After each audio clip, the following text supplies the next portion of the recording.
inability, inability, your inability, your inability to love, your inability to love me, to surrender to me, is make is making you so afraid because of this genetic thing, this genetic character and personality that's in you. You don't know why you do it, you just know you do it. You submit to this characteristic that makes you feed and follow in a direction that's always playing it safe, that makes you and convinces you that the best decision for you is the one that you actually feeling, and you avoid the one that's actually the feeling. And so you follow your intuition and you follow your instinct and your gut feeling, and it leads you to a place where it's just you and alone. And I honestly think that your own self is your demise, your own setup. Now, what I mean by your own self, I mean a part of you that's a part of you that's not you. It's just of you, but not really you. Meaning that it's a taught behavior. It was a taught mentality that was put inside you and programmed into your whole entire consciousness. But this consciousness is in a battle of being conscious and unconscious. See, the consciousness is just a wavering of electromagnetic fields all through your body, so to speak, of an aura. And it could be changed and manipulated and drafted and molded in a certain way if it's being able to be sensitive enough to certain themes and certain energies, certain submissions.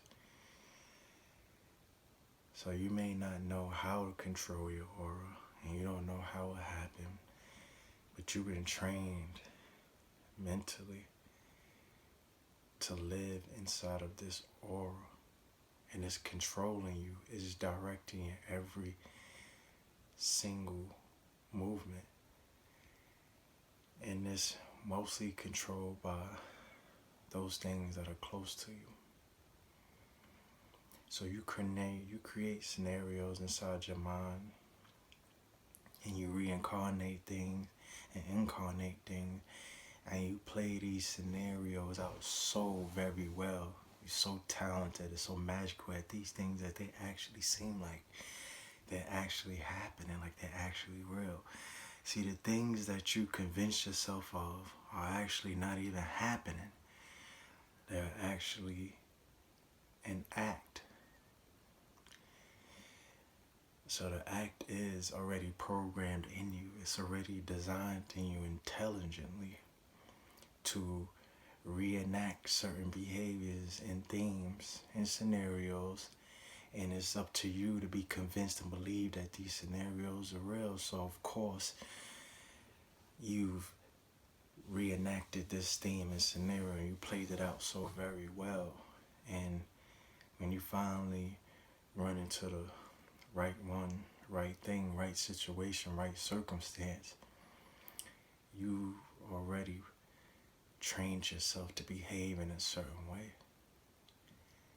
So you've prepared so much, and I'm prepared as well so much for that right thing to come along, and when you actually get that right thing, you misuse it and you abuse it and you don't know how to handle it.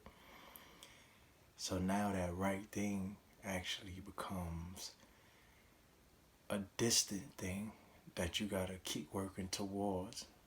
You gotta keep trying to get back to that place, keep trying to get back to that part of you that was open and loving, because you had it right there all along. So you've prepared yourself, and again, underprepared yourself to get these right things and right circumstances and situations in your life, that when it actually came into your life, you abused it and misused it.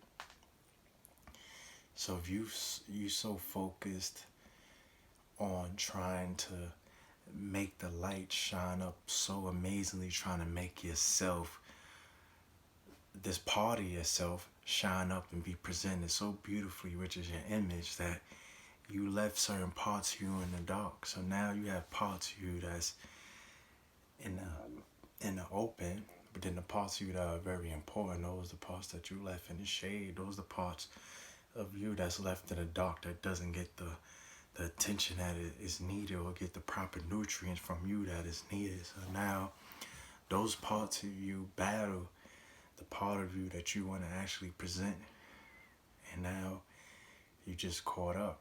So you neglect those parts of you again, and still, and run to the part of you that you think is saving you, but then that part of you is always leaving you alone and lonely and feeling insecure and doubtful and fearful and faithless and just hopeful with no hope, and wishing and praying and meditating that this thing may find you or fall into your lap, or if you be positive or think positive, it's coming. Well, I'm here to tell you that I've always been in your life, and that dark side of you was actually me, and you neglected me and you left me just to put forth an image that you thought you was prepared for, but you underprepared for, because the real you, the true you, which was me all along, that's the part of you that you needed to put to the surface.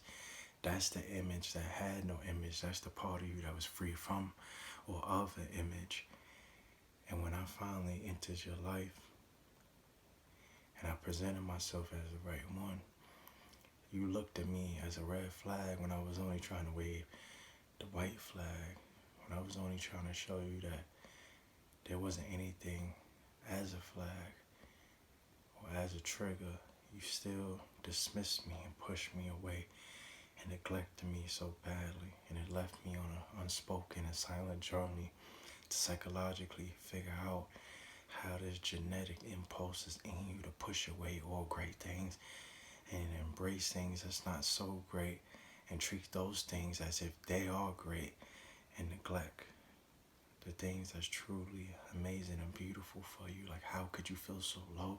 So even if I identify and say it's low self-esteem, or you wasn't taught your worth, but do you really need to actually be taught self-worth?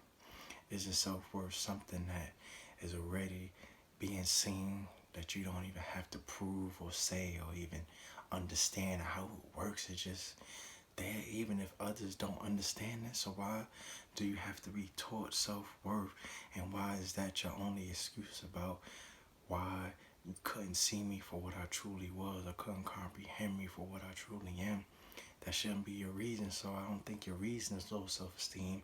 I don't think your reason is lack of self-worth, or what you grew up being taught about the world, about people. I honestly believe your true reason for not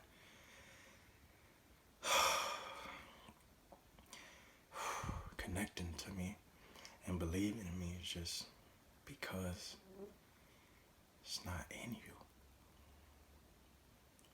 It's not in you. You are a fierce warrior. You are a loner. You are all powerful on your own, and you can't have no weaknesses. You can't have no feelings. You can't be getting caught up when you on your mission of solitude, and I understand that, because maybe I'm the same way. So the real reason that we both can't connect is that we both are on the same mission, trying to go deep but not be deeply involved, trying to love but not trying to be in love. But yeah, we both crave for it and walk right past it every day.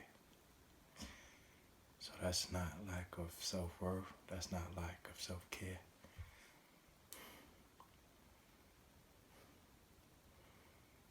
That's because we lack nothing. So all we need is ourselves. But I still need you.